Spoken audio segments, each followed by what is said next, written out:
El Movimiento Popular Neuquino, del que Mario fue parte en su fundación, era un partido que entre sus proclamas o entre sus objetivos en aquel momento tenía como uno de sus prioridades, por ejemplo, erradicar las escuelas rancho y generar un sistema educativo de calidad que alcanzara a mejorar la vida de miles de neuquinos y de neuquinas. Bueno, en la ciudad de Zapala hoy hay, en la zona centro diría yo, no en la ciudad de Zapala, hay 17 escuelas que tienen suspendidas sus actividades.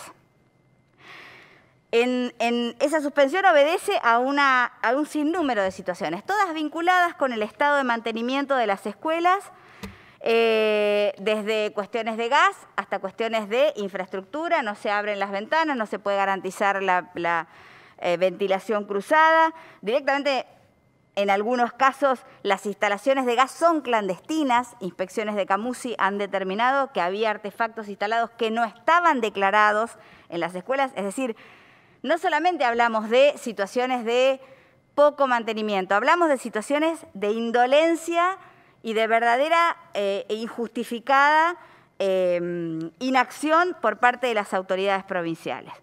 Con sorpresa, descubrimos esta semana, nos anoticiamos de la resolución 627 del Cuerpo Colegiado del Consejo Provincial de Educación, que dispone la vuelta a la presencialidad plena a los establecimientos educativos. ¿En qué contexto? Fundándose, me voy a tomar unos minutos para leer, en uno de los párrafos de la resolución que dice que es responsabilidad del sistema educativo provincial adoptar las medidas adecuadas en el marco de la dinámica y evolución de la situación sanitaria y epidemiológica, propiciando las modificaciones que resulten necesarias a fin de favorecer la presencialidad como aspecto inherente al derecho a la educación y priorizando el interés superior de las niñeces y adolescencias. Claro, por supuesto, nada dice esta resolución de la infraestructura edilicia porque es un piso.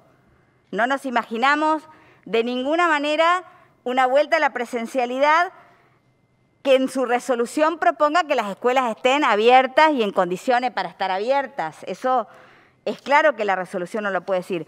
Pues claro, no lo dice, pero la realidad es que en la provincia hay un centenar de escuelas que no pueden volver a la presencialidad del mismo modo que no pudieron volver a la presencialidad por burbujas, porque las condiciones de las escuelas están inexplicablemente sin posibilidades de garantizar las mínimas condiciones de seguridad para los trabajadores, para los alumnos y para las comunidades educativas.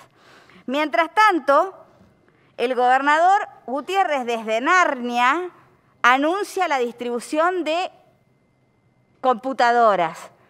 Y como en la realidad paralela en la que él vive no reconoce esta situación, lo anuncia en las escuelas que están cerradas hace semanas.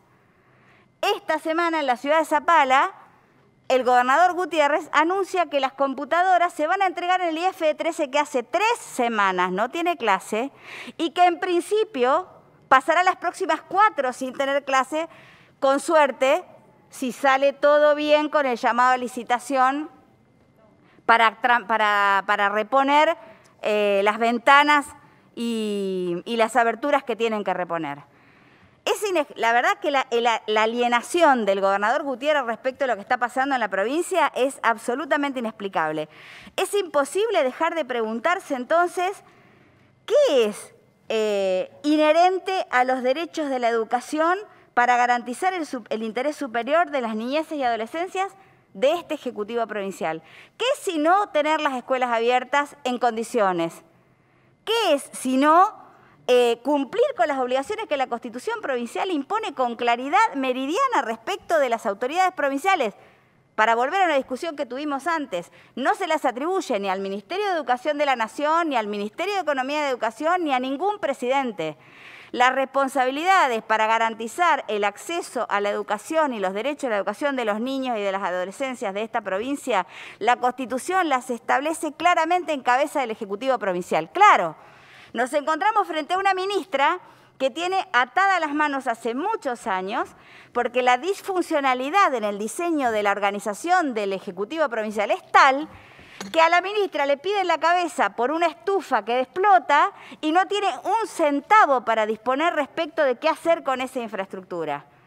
Porque en esta provincia la discusión de la infraestructura pasa por obra pública. No importa si se trata de salud, si se trata de educación, si se trata de una carretera. Y en ese cuello de botella, la realidad es que hay miles y miles de neuquinos y neuquinas que no pueden tener acceso a clases. Hay docentes desesperados por volver a dar clases, señalados por una sociedad que prefiere señalar a los docentes en vez de levantar el dedo y señalar a quienes son los responsables. En estas condiciones, entonces, la resolución 627 forma parte de una nueva declaración que no es para esta provincia. Es justamente para esa realidad paralela que el gobernador vive en Narnia. En Neuquén, en el Neuquén en el que vivimos nosotros, las cosas que el gobernador cuenta no pasan. Pasan otras. Tendría que ir a recorrerlas. Gracias, presidente.